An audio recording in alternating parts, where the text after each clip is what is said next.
বাস্তুশাস্ত্রের 20টা নিয়ম। প্রথমত, বৃহস্পতিবার ছাড়া প্রত্যেক দিন ঘরে সামুদ্রিক লবণ দিয়ে পোঁছা লাগান। এতে বাড়ির সুখ শান্তি সমৃদ্ধি অটুট থাকে।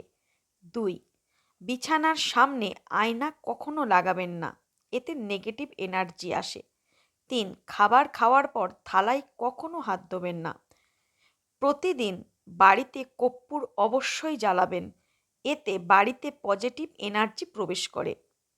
4, বাড়ির ছাদে রাখা ট্যাঙ্কির থেকে জল পড়তে দেবেন না, এতে বাড়িতে নেগেটিভ এনার্জির প্রবেশ ঘটে থাকে। 5, বাস্তু নিয়ম মেনে ঠাকুরঘর বানানো উচিত, আর ঠাকুরঘরে একই দেবী দেবতার একের বেশি ছবি বা মূর্তি রাখতে নেই। 6, আলমারি বা তেজরিতে হলুদের কিছু টুকরো এবং কিছু চালকে হলুদ লাগিয়ে কোনো হলুদ কাপড়ে বেঁধে রাখুন, এতে ধন সম্পত্তি বৃদ্ধি ঘটে। বাড়িতে কোথাও মাকড়সার জাল হতে দেবেন না। বাড়িতে কোথাও ডাস্টবিন বা জল জমতে দেবেন না। বাড়ির ছাদে নোংরা আবর্জনা, বাঁশ বা ভাঙা খাট রাখবেন না।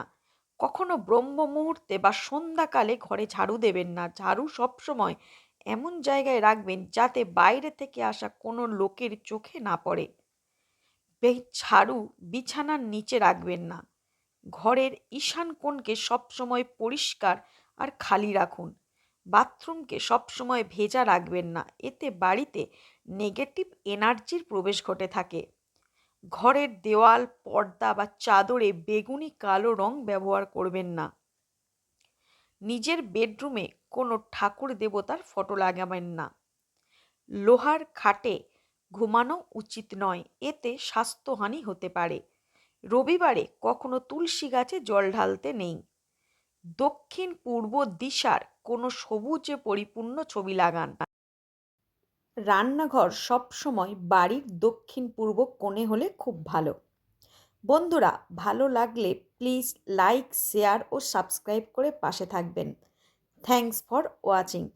আমার এই ভিডিওটা দেখার জন্য আপনাদের অসংখ্য ধন্যবাদ। এরকম আরও ভিডিও দেখতে চাইলে আমার চ্যানেলের সাথে সবসময় যুক্ত থাকুন। টাটা।